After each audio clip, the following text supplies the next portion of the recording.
Slimehouse TV, myself, Theo Kane, and today we're at Toy Arr in Leeds, one of my favourite events of the year. It's a designer toy convention, which means it's full of cool artists making awesome handmade toys. Every year they have such cool stuff and I can't wait to see what's inside. Let's see how we get on.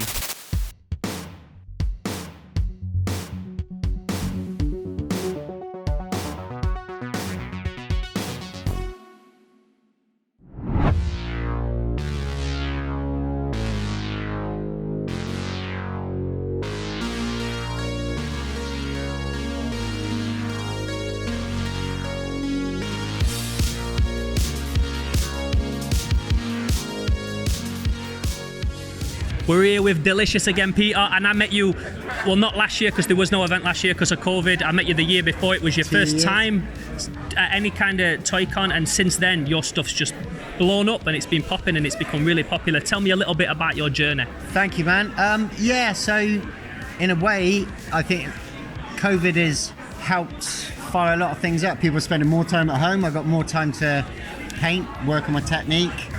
And bizarrely, I think I was still getting sales over COVID. So some people were, I don't know, buying toys instead of going on a holiday. So yeah, it's definitely worked. I was one of those guys sat clicking away. Exactly that. But yeah, I'm really pleased. I appreciate you saying that you've seen progression yourself, because I felt I have. But not even just progression with your work, just traction of how much people are loving it, from like the amount of likes and traction you were getting from when you first started to now. It's going crazy. Wow, yeah, thank you, man. I appreciate that. Yeah, it does seem to be heading in the right direction, I hope. Yeah. And what I like about your stuff is it's got a little bit of like street culture influence, which I'm a big fan of myself. I mean, I'm 43, so golden era hip hop was kind of my thing, really. So it's always been a big part of, you know, my love. So mixing the two was quite easy. And again, the same with trainers. I see trainers in toys that the same people buy them, the same people wear them.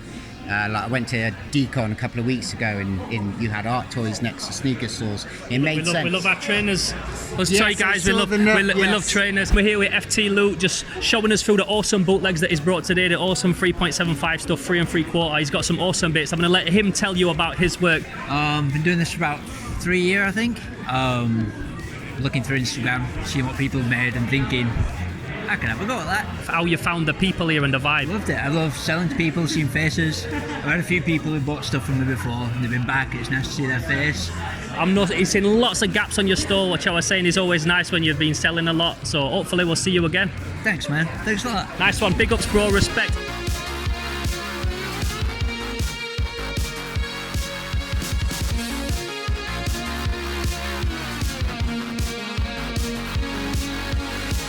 Slimehouse TV again at Toy Arr UK in Leeds. I'm just here with Grum Reaper, one of my good friends. How are we doing today? Pretty good, mate, pretty good. From anyone that doesn't know like the background of your work, it's got a very distinct vibe to it, a very distinct backstory and stuff. Just tell us a little bit about it to anybody that doesn't know.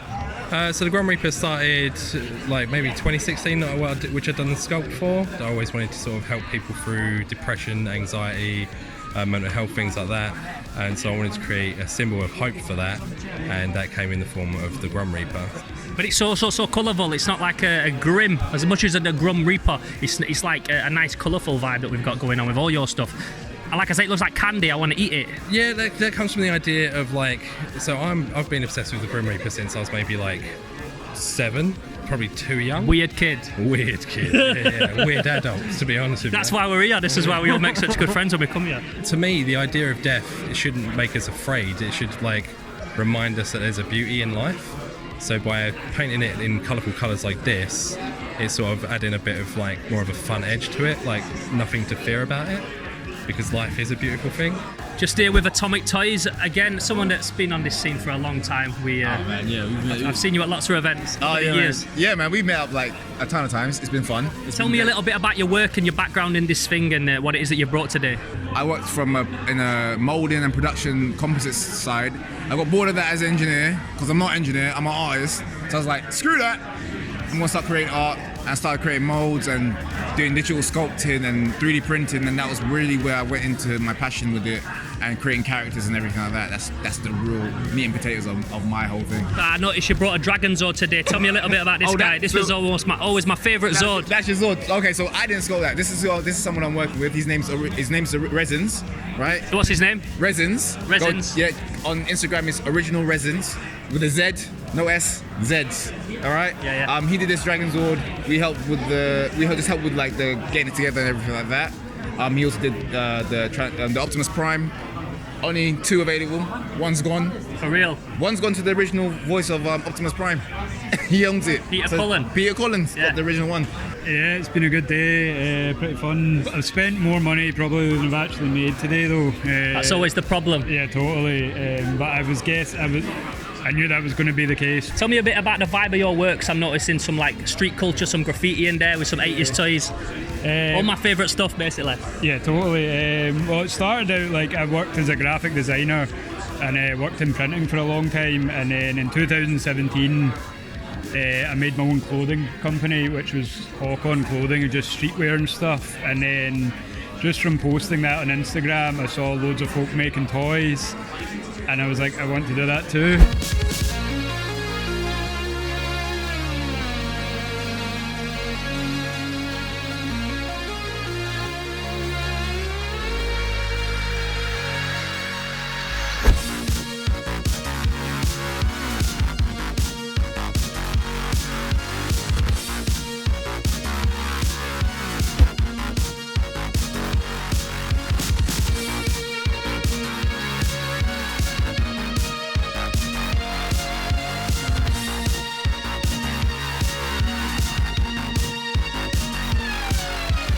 Tell me about your latest piece, what you brought today. What's your favourite piece at the minute?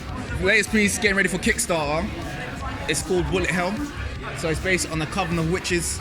Working with an artist called Mark Lambert, called Remnants on Twitter.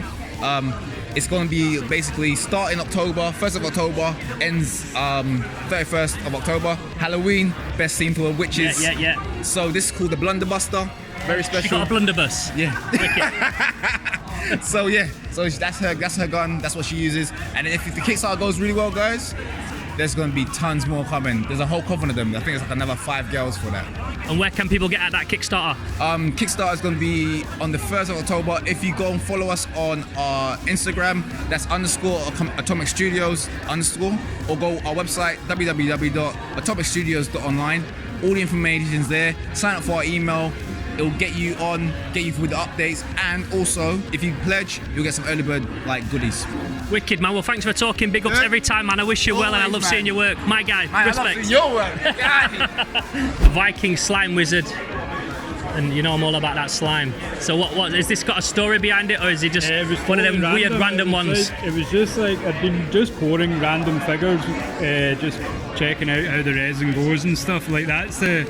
What's Jabba the Hutt's pal called from Star Wars? Bib Fortuna. Yeah, that's his body, and then I'd cast his head separately. That's one of the tentacles off his head, and the head of that's actually it's a Viking figure from Mad Max.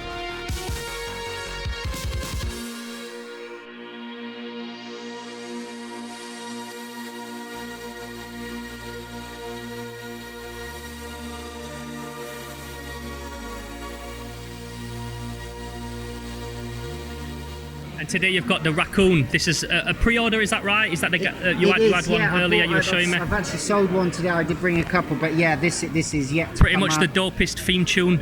Yes, to any cartoon, debatably, but like that's a banger in itself. Tell me a bit about how this came around, because I love that cartoon. Cyril Sneer and the Raccoons. Cyril Sneer, yeah. So we've got a Cyril Sneer. The idea was it was such a wholesome cartoon. You know, they were way on to deforestation. Way before we were. And it's Saturday morning. And so the idea was to juxtapose how can you make the most beautiful, wholesome cartoon into something different. Give him a Uzi. Flipping the bird. And there you go. He's an offensive, unpleasant beast now. But you're a super nice guy. Like I said, I saw you from the start of your journey. It just seems to be getting better and better for you. I wish you all the luck in the world, man. I can't wait to see what you bring out next time. We'll see you at the next one, no doubt. Nice one, Peter. Big ups, bro. Peace. Thank you. Cheers.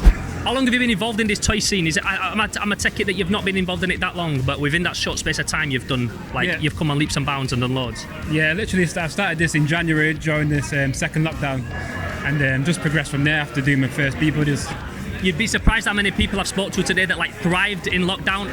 That's it, innit? Like, this is the first time I've met a few of these artists there, but everyone else is doing nice, sick work themselves, and it's the first time I'm able to produce and show my work to actually the public, because I'm normally an inside guy. I don't ever come outside too much. Yeah, I feel it. But yeah, it's been good to get out. And it sounds like you've made a few friends here today. I always make such cool friends when I come to Toy Arr, like nowhere else. Yeah, definitely made some cool friends. I've done a few trades as well, a few toy trades. I love that as well. Yeah, I love that. Yeah, so it's worked out well. We've made some good connections.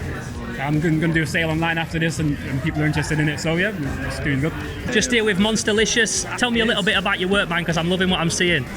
Basically, I'm just create weird, wonderful monsters, more or less. A bit of a creature creator, and so I hand sculpt the original pieces, then I mold them, cast them myself, and paint them. So. Give them some slick ass paint jobs, man. I've got some close-ups of this work, like some of the airbrushing you've done combined with the brush work and stuff, and even how you've sculpted it, it feels like it's been like 3D sculpted and made in a factory. I've been sculpting now for about 2 years. I've been casting for about a year, so not too long, but long enough now to where I've probably refined it. Tell me a bit about the vibe of your work, like what's your influences and what kind of vibe have you gone for with your work in particular? The vibe in my work is like street art, colourful, and basically crazy ideas that get stuck in my brain. I then try and just put out in 3D form. So that's where the brains came from. I made a sketch first, turned into illustration, and then I figured out how to nomad sculpt it and cast a helmet with a double casting. Yeah, this is the thing as well. So not only in that time have you created toys, you've also learned from scratch how to 3D sculpt, which I've been doing a bit recently, and I know that it's like, it takes a while to get your head down, but you look like you've mastered not only that, but the casting and the painting, man. Just tell me a little bit about that process. Yeah, the painting I already nailed because I was good at doing customs and canvases and... oh, you do trainers, right? Yeah. And so I customize trainers, even caps and clothes as well. I paint those as well. So I came on from that. So painting was covered, but then 3D wasn't covered. So I hit YouTube a lot of YouTube. I wasted a lot of money on resin that I failed with. You got to do it, man. You got to do it. They call it R&D. That's it. Yeah, that's it. Failed silicone, all of that stuff. Messed up living room, messed up carpets. But yeah, the progression was a lot. Is this your first time doing a toy convention? It is, yeah. It's been a really nice one to start out. A good experience as well. Getting to meet all these artists is incredible. And like you were just saying, and we were saying earlier, that like street culture and toy art, it just goes together so perfectly. Like, why do you think that is? Why do you think it goes together so well? It's almost like as much as like rap and graffiti go together, it just feels like an extra extension of that street culture. That's it. I think it's Joe, the vibes is because everyone is quite chill. Yeah. So the vibes, the street art is also it's the chill vibe. When I go out and start spraying, everyone's just like it's a calm vibe. Yeah, colourful culture, cool, funky you bring shit. your own little style to everything, and everyone brings their own little style and ideas, and you end up making collaborations, don't you? But yeah. I think that's where we join together. People can get at you on Instagram and see more of your stuff. You can definitely get at me on Instagram at 0161Cassius, and also I'm doing a giveaway this week and next week as well. So, really? Yeah. I'm getting on that as well. Good stuff. Nice one. Well, it's wicked to meet you, man. Big ups, and I hope to see you at the next one. Yeah, definitely. Nice one, G. Yeah, thank you.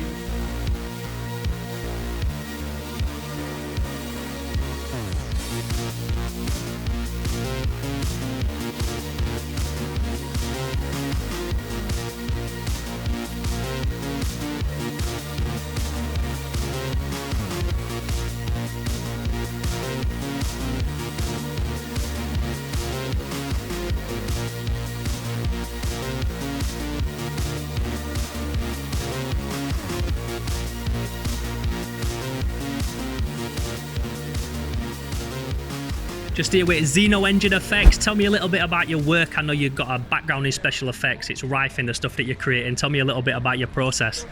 Well, I basically took my love of monsters and creatures and just used my sculpting skills that I've learned over the years to generate these resin casts of various creatures and monsters. My style is quite inspired by sort of quite dark sci-fi things like Alien and things like that. Guyver. Guyver. Absolutely big anime fan. Lovely 90s anime. But I'm also want to try and sort of broaden my different styles, maybe get some more sort of cuter stuff, maybe to appeal to a different kind of market, but I'll always come back to the creatures and the monsters, so that's really what I love. And what is your process? Is it hand sculpt? Is it 3D sculpt? A bit of both? Yeah, a little bit of both really. Recently over lockdown I trained myself to use ZBrush and 3D print various sculpts. So that now, coupled with the traditional sculpture, it's sort of I've got another skill really now, so I can sculpt traditionally or I can sculpt digitally. Just here with Brink Studios. Tell me a little bit about your work. So I make sculpture and artwork all based around a book that I'm writing called The Secret Sun. Started off looking back at my history with graffiti art in the 80s and layer up the aesthetic from there. And it's all based around a character called Archetype. So Archetype is this guy with the hood up, and that's from a graphic novel, or is it a book, a novel? Yeah, it's basically a very long poem in the form of a graphic novel. And an archetype is the main character, and he's grappling with inner demons through an urban environment, and it's all based on the transition between youth and adulthood. And just a lot of these characters in the book I just see as objects, so I start making them as sculpture, so. And where can people find out more about the book? If you go to brink.gallery, that's the website, just launched it. That'll have updates on the book, some pre-orders, because hopefully we're going to publish it next year. There's sculpture on there, there's new releases of sculpture. Wicked, man. Well, I'll definitely be following it. Nice to meet you, bro, and I can't wait to see what you got coming out next. Nice one. Cheers. And just a little bit about Toy Art in particular. I know it's your first time here at this con. How have you found the vibe of the day and the people here? It's been absolutely great. I mean, the vibe is just so welcoming. Community is really good, and people are really interested, and they want to talk about your process and the artwork. And each artist seems to, want the other artists to do well. There's a really sort of healthy, really healthy environment there where people want other people to succeed and do well. And it's just been a great day, and I've met some really cool people. Nice one, dude. Well, big ups. Appreciate you talking to me, and hope to see you next time. Nice one, dude. Peace. So we're just here now with a very well-known guy, Pete Fowler, someone who's been in this art scene for many years, doing lots of cool stuff. But to anybody that doesn't know, just let us know a little bit about your history and how you got involved in this scene in particular.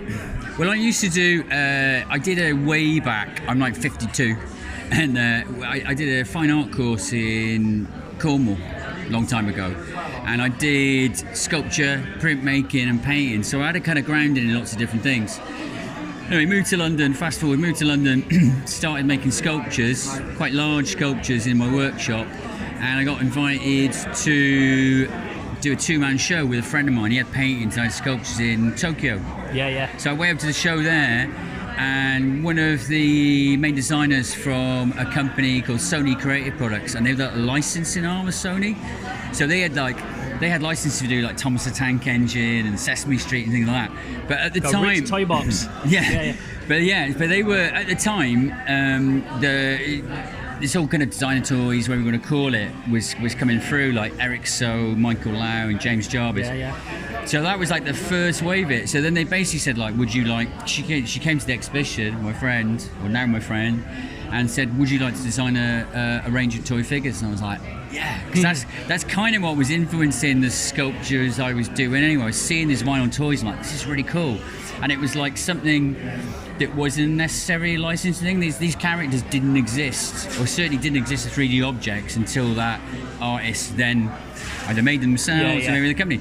So I started doing toys they actually released in 2000, and they were small figures, blind box, whole set of characters. So I did several of those with Sony, and then did the larger soft vinyl figures. So we did like loads of stuff with them, and then after that I started a company with somebody. We made toys for a while, and then the last couple of years I've been doing toys with Super Plastic in the States. But meantime I'm illustrating. I've done loads of work with band Super Furry Animals, designed loads of their covers. And all sorts of stuff. I do wood carving, and I make music, and I DJ, and it's just, for me, the whole thing's all. It's all one brand. Yeah, I tend not to sort of separate the two. It's the same or very similar. Throughout. Yeah, or a very similar thought process goes through something like ideas-wise and creative-wise. It just so happens that that's something you listen to, something you can pick up and touch. Yeah. Things something you can look at. But what I really like is, because these things are mass-produced, plastic vinyl, but what I really like is seeing people do things themselves, like doing because the resin scene now is amazing. What Delicious Peter and loads of other people do is like, wow, this is really cool. It's like people going, well, we haven't got the money, we haven't got like thousands and thousands of pounds to get toys made at a factory in China. How can we do it ourselves? And then it becomes like a more limited thing. And I think I definitely grew, I was a teenager in the 80s, and I loved that whole, the punk indie DIY ethic. And I'm kind of seeing that again to a certain extent with people who are doing, well, we're going to do it ourselves, Yeah. Why not? The technology now and resins is less toxic and nasty to work with now. It's a lot, you don't have to have like a really specific extractor setup and stuff. So I think it's like, it's good, and I think it's gone back. Well, certainly, what I like is the more grassroots artists. They're going, okay, we're going to do this ourselves in like either a garage or a spare room or wherever they can do it. Really, yeah. And I find that the toy art scene in particular, it's got such a nice vibe about it. What's your experience been like today of the new guys coming up and how friendly everyone is? Great, really friendly, really friendly, and I love it. I mean, it should be that way. None of these people are in competition with each other. They've all got their own voices and their own style. And I think why shouldn't they support each other and be friends with it? And I think certainly with the resin toys thing, there seems to be lots of people sharing advice about how to make this. And why not? That's how it should be, really. Shady about the techniques here. Nobody's stepping on each other's toes or anything, or stopping people from doing it. And I think that's really healthy. It's really healthy, and I think that grows a stronger scene as well. Rather than these things being quite cliquey and like, whatever in competition with that, I think it's good.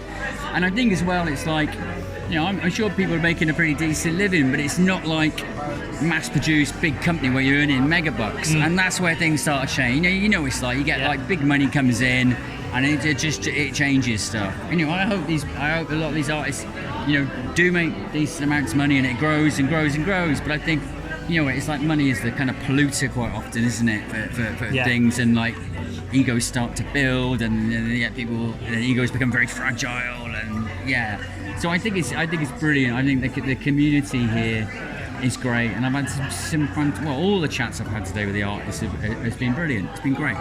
Wicked, man. Well, thanks for taking the time to talk to us. It's an honour. Thank you very much. Big ups, bro. Cheers. Thank you. Thank Peace. you. If you enjoyed our coverage of Toy Art in Leeds, then don't forget to give this video a like, and also feel free to drop a comment below and let us know if there's any other events that you'd like to see us go and cover in the future. If you're new to the channel, welcome to Slimehouse TV. We're a hub of everything and everything cool, artistic, retro and edgy. We've got plenty of content for you to go back and binge, and so much coming out in the future, so please consider giving the channel a subscribe if you like what you see. Hold tight all of the Patreons, you'll see your name going across the bottom of the screen now, and if you want to consider becoming a Slime Renegade, you can join our Patreon at patreon.com/SlimehouseTV. Once again, massive thanks to Toy Art in Leeds for giving us exclusive filming access. I'm Theo Kane, and I'll catch you in the next video.